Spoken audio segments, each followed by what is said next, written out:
அடுத்ததாக 4ஆம் வகுப்பு படிக்கும் மாணவி மௌனவதி அவர்கள் விழிப்புணர்வு உரை ஆற்ற வருகை புரிந்துள்ளார்.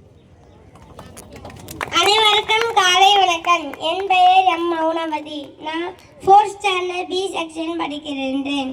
பிஎஸ் மெட்ரிகுலேஷன் ஹையர் செகண்டரி ஸ்கூலில் நான் படிக்கின்றேன். இந்த தற்கொலை அப்படின்ற ஒரே காரணம் ஆசை, அதில் இரண்டாவது பேராசை. அதில் முதல்ல பார்த்தீங்கன்னா கடன். ஒரு வீடு வாங்கணும்னு ஆசைப்பட்டோம்னா அந்த கடனை வாங்கி அந்த வீடை வாங்கணும். அது மட்டும் அந்த கடன் கொடுத்தவங்க வந்து நம்மக்கிட்ட கடன் கேட்டாங்கன்னா, கொடுத்த காசெல்லாம் கேட்டாங்கன்னா அப்போதைக்கு நம்மக்கிட்ட காசு இருக்காது. ரொம்ப ஃபோர்ஸாக கேட்கும்போது அப்போ தான் வந்து நம்மளால் தற்கொலை பண்ணுறோம்.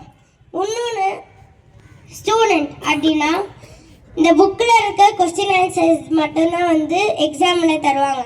அந்த புக்கில் இருக்கிறத நம்ம படிக்காதனால எக்ஸாமில் போய் ஒழுங்காக எழுத மாட்டோம். அப்போது மிஸ்ஸுங்களாம் வந்து ஃபைல் போட்டுருவாங்க.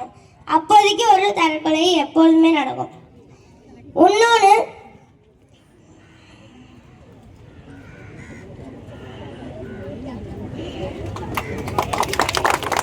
நம்மளுக்கு வந்து உயிர் வந்து இயற்கை தந்தது.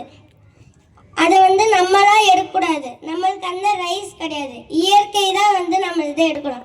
இன்னொன்று பெக்கர்ஸ். நம்ம ரோட்லலாம் போகும்போது நிறைய பெக்கர்ஸ் எல்லாம் பார்த்துருப்போம். அவங்களுக்குலாம் வந்து எப்படின்னா ரொம்பவும் நம்ம வந்து ஆசைவும் பட மாட்டாங்க. அவங்களுக்கு என்ன இருக்கோ அதை மட்டும்தான் அளவாக தான் எடுப்பாங்க. அதை போலவே நம்ம இருக்கணும். அதுக்காக அவங்கள போல இருக்கணும்னு கிடையாது. நம்மளும் வந்து நம்மளுக்கு ஏற்றா போல அளவாக பேலன்ஸ் பண்ணணும். நன்றி, வணக்கம்.